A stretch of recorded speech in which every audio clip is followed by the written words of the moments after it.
Oi, tudo bem? Hoje eu vou falar sobre transparência da administração pública, controle social e cidadania. Sou Éder Sabino Carlos e este é meu canal Matérias para Concursos. Abaixo nas descrições coloquei vários links importantes que te ajudarão a passar em um concurso público. E não se esqueça de se inscrever, ativar o sininho e dar um like. Bom, vamos à matéria?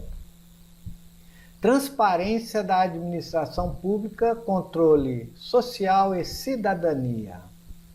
Controle social e cidadania. Em uma democracia, para se fazer um controle social, é necessário que o indivíduo exerça seu papel de cidadão. Os cidadãos têm direito de participar nos assuntos de interesse público. Ele tem o direito de participar e controlar as decisões de políticas públicas. Na verdade, é o reconhecimento de que as ações públicas não diz respeito apenas ao Estado, mas sim a de todos os cidadãos que dele fazem parte. Controle social. Todo poder emana do povo, que o exerce por meio de seus representantes eleitos ou diretamente, nos termos desta Constituição. Parágrafo único do artigo 1º da Constituição Federal. O controle social, corolário da cidadania, é mecanismo externo e democrático de influência da atividade administrativa, pois o poder é do povo. Antes de falarmos sobre o controle social, devemos ter noção da diferença entre participação e controle social. As duas situações são garantidas na Constituição Federal, mas apesar de estarem relacionadas, não são a mesma coisa. Na participação social, os cidadãos são ouvidos pelos governantes, discutindo as ações a serem tomadas. No controle social, os cidadãos podem fiscalizar, monitorar e controlar as ações da administração pública, o Estado, exigindo que o governo preste contas sobre o uso dos recursos públicos. O cidadão verifica se o poder público está mesmo atendendo a população. A participação e controle social são formas efetivas do exercício da cidadania. Quando se elege um representante, devemos permanentemente controlar suas ações para sempre visar o interesse público. Temos que ter em mente que o bem público e o bem privado é a mesma coisa, pois a garantia do bem comum é de interesse de cada cidadão. O controle social trata-se de importante mecanismo de prevenção da corrupção e de fortalecimento da cidadania. Dentre os principais mecanismos de controle social, instituído nos 3 níveis da Federação, a partir da Constituição Federal de 1988, estão os conselhos gestores. O controle social é um processo permanente de participação na formulação, deliberação, gerenciamento financeiro e acompanhamento da execução e avaliação da política pública e apresenta-se como mediação necessária ao enfrentamento das desigualdades sociais e construção da justiça social. Constitui-se como processo de relação transparente em vista de conformação de interesses entre sociedade civil e Estado, na garantia de direitos de cidadania.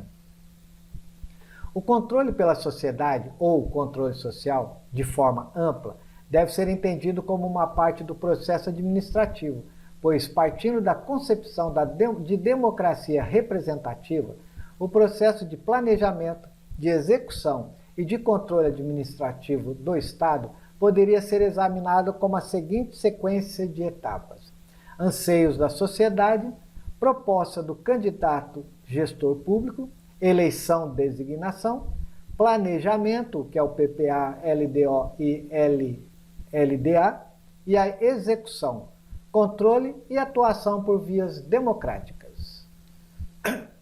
O controle social pode ser exercido de maneira direta ou indireta. Controle social direto é um controle exercido diretamente pelo povo sem intermédio de um órgão ou entidade pública. Um exemplo, você monitorando uma obra em seu bairro. Controle social indireto é um controle exercido pelo povo, mas com intermédio de um órgão ou entidade pública. Exemplo, os conselhos gestores de políticas públicas. O controle social pode ser feito individualmente por qualquer cidadão ou por um grupo de pessoas. Os conselhos gestores de políticas públicas são canais efetivos de participação que permite estabelecer uma sociedade na qual a cidadania deixa de ser apenas um direito, mas uma realidade. A importância dos conselhos está no seu papel de fortalecimento da participação democrática da população na formulação e implementação de políticas públicas. Cidadania. Para se ter uma democracia, é necessário o exercício permanente da cidadania.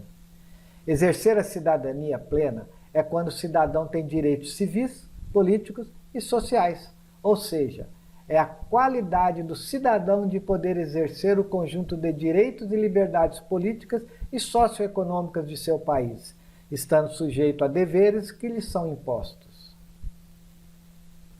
Cidadania é a expressão concreta do exercício da democracia. Na Constituição Federal, em seu título 1º, artigo 1º, que trata sobre os princípios fundamentais, consta que um dos fundamentos é a cidadania, que significa que todos os cidadãos têm o direito de participar da vida do país. No parágrafo único do artigo 1º, temos também: todo poder emana do povo, que o exerce por meio de representantes eleitos ou diretamente nos termos desta Constituição. O exercício da cidadania não é só direitos, mas também deveres, e um dos principais é votar. Os direitos do cidadão aumentam na mesma proporção de seus deveres perante a sociedade. O exercício da cidadania, como uso de direitos e desempenho de deveres, deve pautar-se por contornos éticos. Exercer os direitos de cidadão, na verdade, está vinculado a exercer também os deveres de cidadão. Ser cidadão é agir com ética, assumindo a responsabilidade de suas ações e deveres perante a sociedade. Para se ter clareza plena sobre o controle social e cidadania, é necessário entender o que é transparência no setor público. Transparência. A participação democrática da sociedade é considerada como aspecto essencial da cidadania e do controle social do poder público. O aumento da transparência no trato da coisa pública possibilita o exercício da cidadania e do controle social. Existem vários instrumentos de participação da sociedade na formulação, na gestão ou no controle de políticas públicas, como, por exemplo, os conselhos municipais, as audiências públicas e os conselhos gestores de políticas públicas. A transparência, entendida como produção e divulgação sistemática de informações, é um dos pilares em que se assenta a Lei de Responsabilidade Fiscal. A Lei de Responsabilidade Fiscal, que é a Lei Complementar número 101, de 4 de 5 do ano 2000, que estabelece em regime nacional parâmetros a serem seguidos relativos ao gasto público de cada ente federativo, estados e município brasileiro. Se você gostou do vídeo, se inscreva no canal, ative o sininho e dê o seu like. E lembrando que na descrição abaixo tem vários links que te ajudarão a passar em um concurso público. Abraços e até o próximo vídeo.